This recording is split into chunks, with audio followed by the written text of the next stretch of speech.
माता जी, जैसे एक सवाल आज की डेट में है कि जितने भी तीर्थ स्थल हैं वो आजकल पिकनिक स्पॉट से हो गए हैं। लोग कहते हैं सैटरडे संडे हैं, चलो तीर्थ यात्रा पे चलते हैं, वहाँ गंगा में डुबकी लगाएं ना लगाएं, होटल में रह के घूमना, फ़ोटो लेना, यही एक संस्कृति का पार्ट सा ऑलमोस्ट बनता जा रहा है।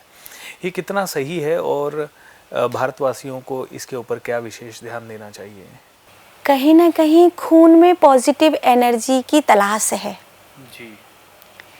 खून में पॉजिटिव एनर्जी की तलाश है, लेकिन उसको प्राप्त करने का तरीका नहीं पता, उसकी मर्यादा नहीं पता। जैसे किसी को बाप के पास रहना अच्छा लगता है, लेकिन बाप की मर्यादा भी होनी चाहिए। बाप दोस्त बन जाए बहुत अच्छी बात है, लेकिन है तो बाप ही। दोस्त बन गया वो ठीक है, लेकिन कहीं ना कहीं उसकी मर्यादा नहीं भंग होनी चाहिए। ऐसे ही जब हमारे लिए तीर्थों का मार्ग खुल गया और हमें वहाँ से पॉजिटिव एनर्जी मिल रही है, हमें वहाँ से बहुत पवित्र वाली स्थिति मिल रही है, तो मुझे उसकी मर्यादा को नहीं भूलना चाहिए। मुझे ये नहीं भूलना चाहिए मैं इसके पास आने से पवित्र हो रहा हूँ, तो कहीं मेरे पास आने से ये गंदा ना हो जाए। मैं तो मैला हूँ, ये पवित्र है, इसके पास आने से मैं पवित्र हो गया, लेकिन कहीं ये मैला ना हो जाए मेरे कारण। इस बात का ध्यान मुझको रखना ही पड़ेगा। अगर आज का यूथ या आज के लोग इस बात का ध्यान रखें तो वो भले पिकनिक मनाने के लिए जाएं, लेकिन उनको पता होगा कि मैं एक पवित्र ऊर्जा लेने के लिए जा रहा हूँ और मुझे उस जगह की मर्यादा को भंग नहीं करना है, क्योंकि ये केवल आज के लिए नहीं है, यूज एंड थ्रो नहीं है, ये सदा के लिए है, ये युगों से चला आ रहा है। ये आज मुझे मिल रहा है जो सुख, वो मेरी पीढ़ी को भी मिलना चाहिए। जो सुकून मैं सुकून लेने के लिए गया, अगर मुझे होटल में बैठकर इतना सुकून मिला क्योंकि मैं गंगा किनारे आया, सोचो अगर मैं गंगा मैया के पास बैठता और अकेले में थोड़ी देर शांत हो जाता तो मुझे कितना सुख मिलता।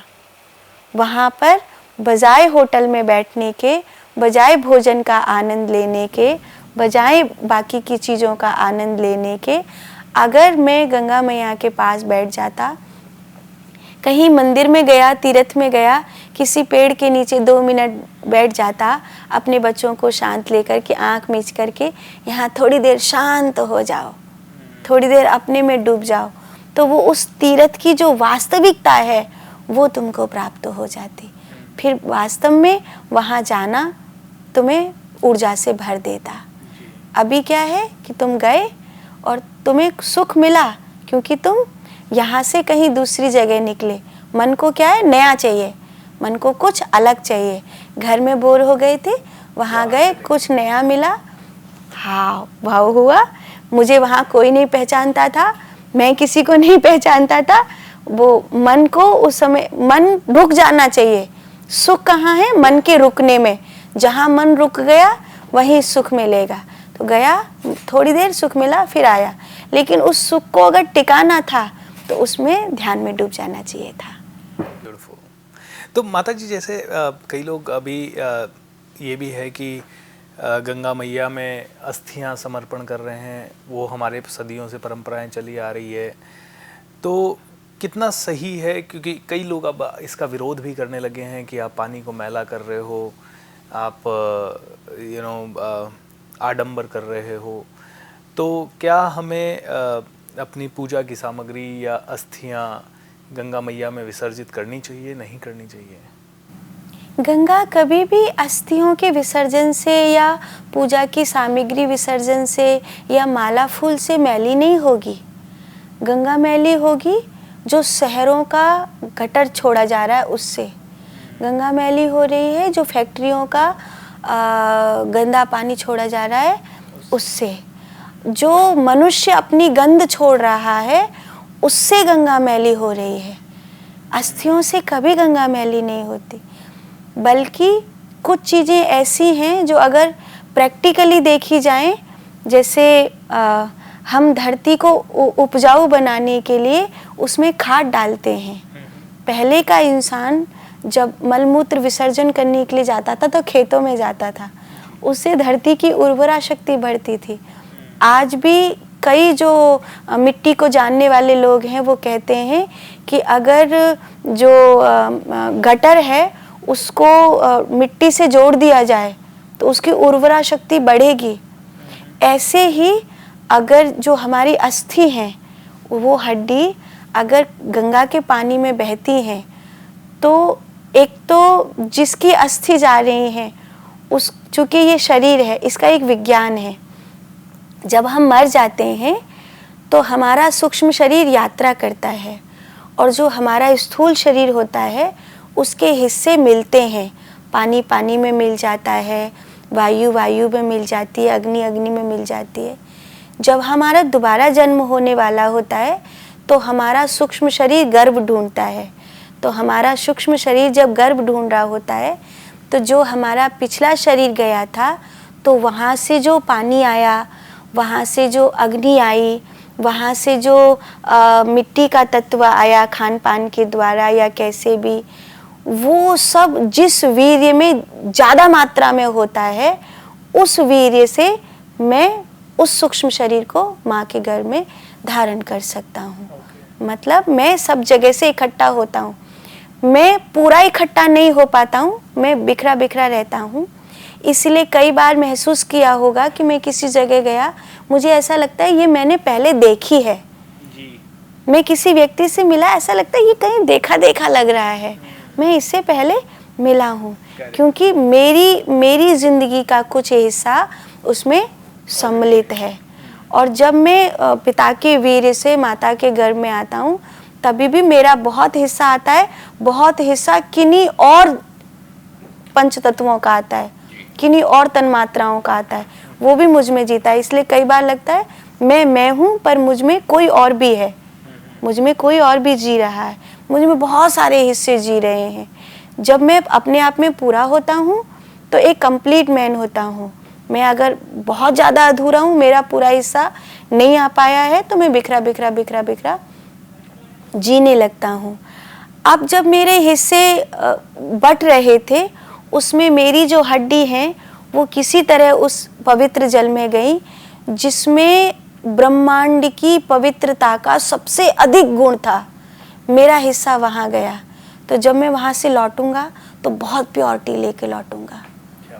मैं जब अगले जन्म में जाऊंगा तो बहुत प्योरिटी लेके, गंगा मैली नहीं होगी, क्योंकि वो जो अस्थि है वो जब गंगा के जल में मिलेगी तो गंगा का जो जल है वो उसको और ये कर देगा, उससे जल मैला नहीं होगा, उसकी जल की और पावर बढ़ेगी। अच्छा, गंगा के जल की और पावर बढ़ेगी। अगर आप जो वो जल का शोध करते हैं उन लोगों से पूछेंगे तो वो बताएंगे कि संसार में गंगा के जल में जितनी पावर है, जितनी शक्ति है, वो किसी और जल में नहीं है। लेकिन अगर उसमें अस्थि मिलती है तो वो और पावरफुल होता है, कमज़ोर नहीं पड़ता है वो। इसीलिए गंगा में अस्थि बहाना ये गलत नहीं है, मेरे देखे ये एकदम सही है। लेकिन जो गंगा के किनारे बकरा काट रहे हैं, जो गंगा के किनारे शराब के ठेके खोले बैठे हैं, जो गंगा किनारे बार चला रहे हैं, एक फिल्म आई थी कि राम तेरी गंगा मैली हो गई, उसमें दृश्य दिखाया गया था।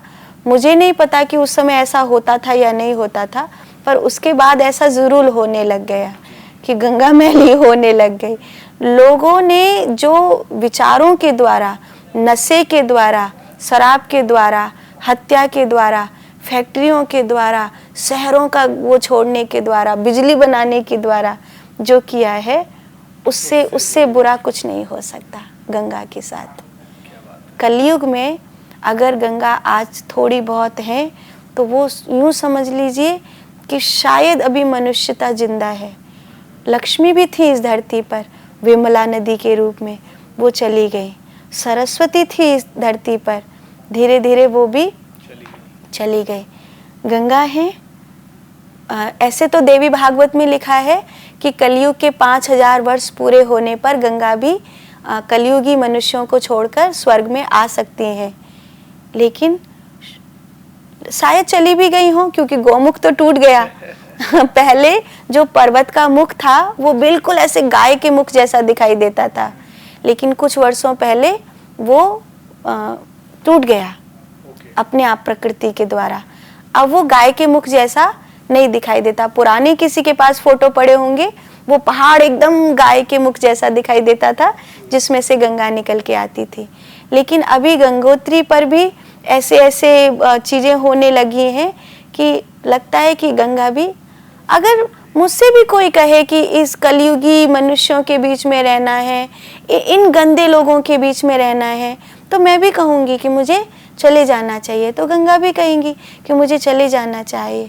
लेकिन गंगा जिन वजह से अपवित्र हो रही है, उन वजह को देखने की बजाय जिनसे कभी गंगा अपवित्र नहीं होती, उन वजह को हम दोष दे रहे हैं।